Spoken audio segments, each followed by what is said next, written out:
Now joined by the Secretary General of the UN Conference on Trade and Development, Mukhisa Kitui. He is in Geneva, Switzerland, which is the HQ of UNCTAD. Mukhisa Kitui, what is the situation where you are now? I know the population has been encouraged to stay at home. Are you at home?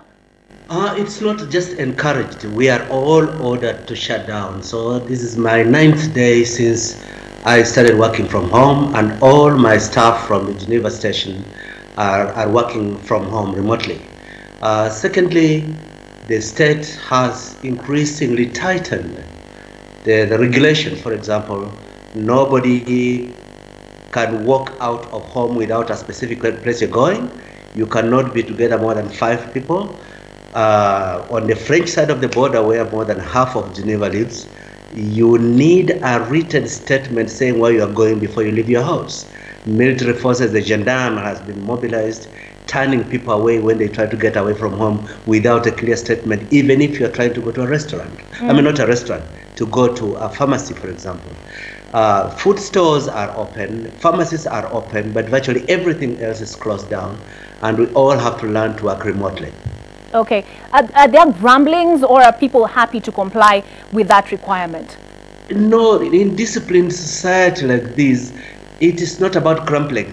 Everybody knows that this is an emergency. This is a situation like we've never had before. There's not too much attention paid to people complaining about inconvenience. Everybody knows that we must go through an inconvenience so long as it's communicated in a dignified way and there's a structured engagement on why everybody's effort matters. So you don't agree with those who view those restrictions as an overreaction, and they say it will have a catastrophic effect on jobs and the economy? You do not agree with them? You know, it's not about agreeing. I think it's naivety at a time of this phenomenon to talk about agreeing or not agreeing on economy. Everybody's economy is entering a crisis phase, including Kenya's economy. You are not going to sell any flowers or fruits to anybody outside Kenya when ships cannot dock, when sea crews cannot be changed, when the markets cannot be opened in the destination countries. The issues that should be on the public discourse right now is that given the immensity and uncertainty of this phenomenon, how can we alleviate the pain of the vulnerable? For example, people who are working and are going to struggle to pay rents in their properties, since they're not going to have their normal check, is there any way we can subsidize, find a public way of supporting them that they don't lose their jobs, they don't lose their rents? The debate should be, how do we learn and prepare ahead of the problem? How do we avoid the mistake that some countries in the West made? But what do you say to the casual laborer who lives hand to mouth? Okay, there are a number of things. Nobody may have a direct answer to how their livelihoods are, but the solution is not to pretend that they can continue with that casual work. The debate should be, what minimum disruptions can there be so that the most vulnerable, like casual workers, do not acutely suffer? This is the discourse in the US right now. Casual workers in supermarkets and in restaurants are out of a job.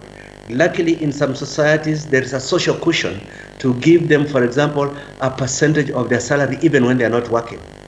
For example, personally, if we want to help workers in hotels which are hit by the low turnout of tourists, I don't think it's to take their government conferences, because eventually you don't want to expose government officers to the risks by congregating in meetings at those hotels. I will use public resources instead to pay a percentage of the salaries to the workers in those hotels, so that they do not have customers, but they do not starve. We don't know how long this will go on for. We've had reports of July, we've had reports as far as August. I think that's part of where the fear stems. But it's not unique to Kenya. I have sent my staff home. 560 people in my Geneva office are working from home.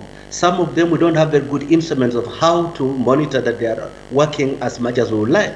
But I don't know how long I'm sending them home. I'm saying every month I will give you an update, whether we're about to come to the end of this, whether you're about to come back to the office, or we have to extend by another month.